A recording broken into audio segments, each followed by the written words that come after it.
Саламатсыздар ма, құрметті әріптестер? Мен нөмірі 81-ші мектеп-гимназияның қазақ тілі мен әдебиеті пәні мұғалімі Усенова Айгүл Құрбанәліқызы. Бағдарламамды қысқаша таныстырып өтейін. Бағдарламамның тақырыбы ұлы дала мұрасын тіл мен әдебиеттегі ұлттық құндылықтар арқылы таныту, 5-6 сыныптарға арналып жазылған элективті курс. Бағдарлама аптасына 1 сағаттық, жылына 34 сағатқа арналып жасалған. Енді бағдарлама жазылғаннан кейін ол арнайы бақылаудан өтіп, өзінің куәлігін алды. 2024 жылы бағдарлама жазылып, енді осы бағдарламаның құрылымымен, мақсатымен сіздерді таныстырып өтейін. Қазіргі таңдағы ұлттық тәрбиеде әсіресе ана тілі байлығының алар орны ерекше екені белгілі.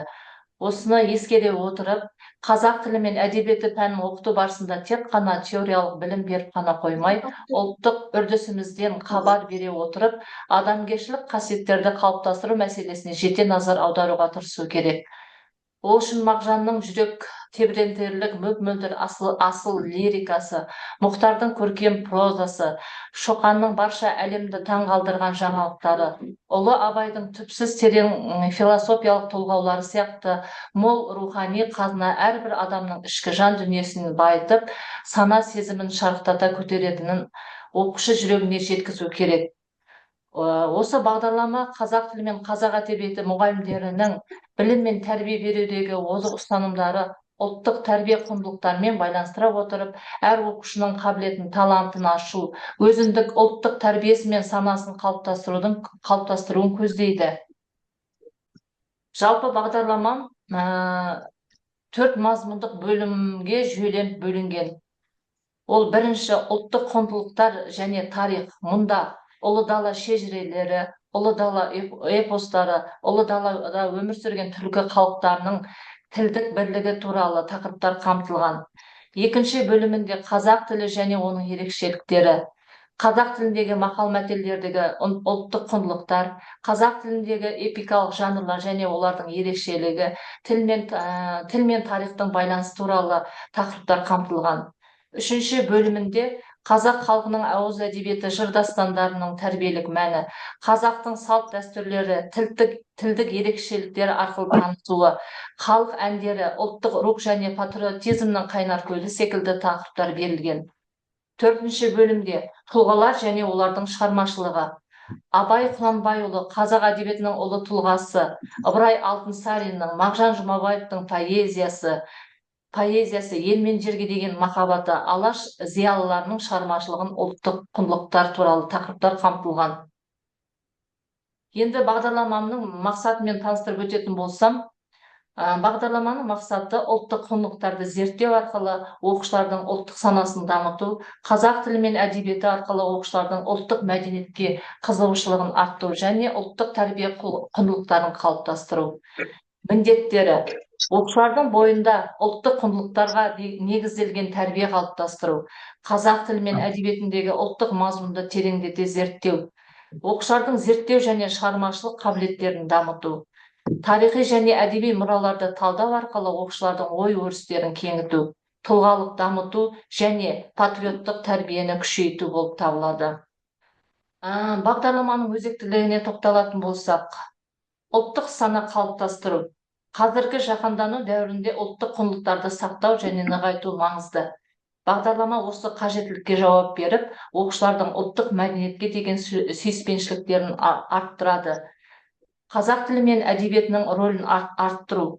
Тіл мен әдебиеттің ұлттық мұра ретінде маңызын айқындай отырып, оның қазіргі қоғамдағы рөлін түсіндіреді. Тарихи және мәдени мұраларды дәріптеу. Бағдарлама қазақ халқының рухани және мәдени мұраларын зерттеп, оны жаңа ұрпаққа жеткізу жолдарын ұсынады. Тәрбие мен білімнің бірлігі. Оқу барысында оқушылардың білім мен тәрбиесін үйлесімді дамытуға назар аударылады. Патриоттық тәрбие. Ұлы дала мұраларын зерттеу арқылы оқушылардың елін, тарихын, тілін құрметтеуге және мақтан тұтуға тәрбиелейді. Енді бұл бағдарламадан қандай нәтиже күтеміз? Ұлттық сана мен патриотизмнің қалыптасуы, оқушыларға қазақ халқының ұлттық құндылықтарын танытып, құрметтеуді үйретеміз. Шығармашылық және зерттеушілік дағдылардың дамуы. Енді бұл бағдарламадан қандай нәтиже күтеміз? Ұлттық сана мен патриотизмнің қалыптасуы, оқушыларға қазақ халқының ұлттық құндылықтарын танытып, құрметтеуді үйретеміз. Шығармашылық және зерттеушілік дағдылардың дамуы. Қазақ тілі мен әдебиетке деген терең түсінік, қазақ тілінің байлығы мен әдебиет шығармаларының мазмұнын түсіну қабілеті артады. Әдеби шығармаларды оқып, оның ұлттық және рухани құндылықтарын аша біледі. Жеке тұлғалық даму. Әр оқушының өзіндік қабілеті мен дарыны ашылады. Жеке көзқарастарын шығармашылық жұмыстарда көрсетіп, өзіндік мені қалыптасады. Ұлттық мәдениеттің терең игерілуі. Қазақтың ұлттық мәдениеті мен дәстүрлері туралы білімдері тереңдейді. Ұлттық код пен рухани құндылықтарды түсініп, оларды заманауи тұрғыда насихаттауға дайын болады. Әлеуметтік жауапкершілік пен азаматтық ұсынымның қалыптасуы. Оқушылар елін, жерін, тарихын құрметтеуге және оны дәріптеуге дайын болады.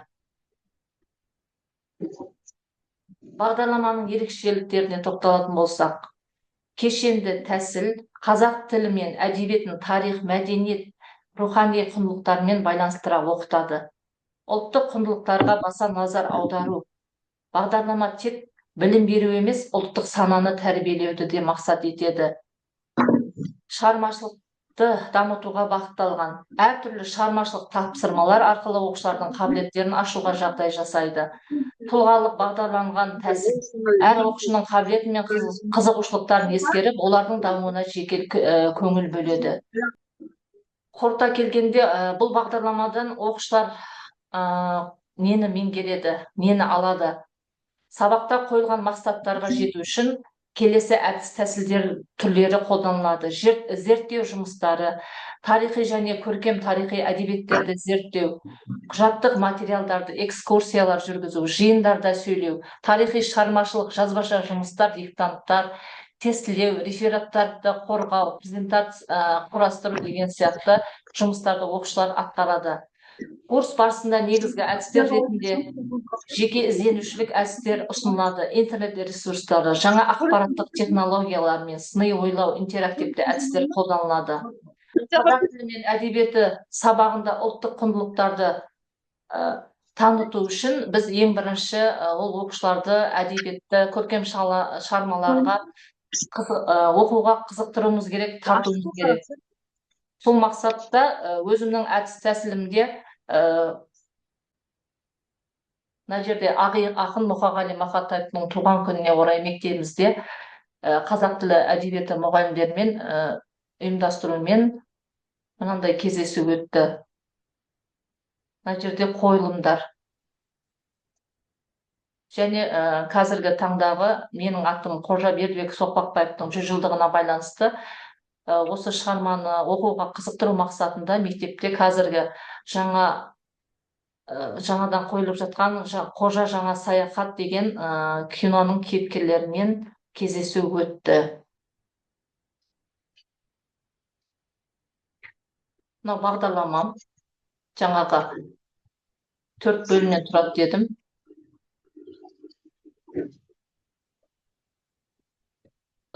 Бағдарламамның қысқаша таныстырылуы осы. Сұрақтарыңыз болса қоюға болады. Сіздерге көп рахмет тәжірибе бөлісу үшін, қатысқандарыңыз үшін.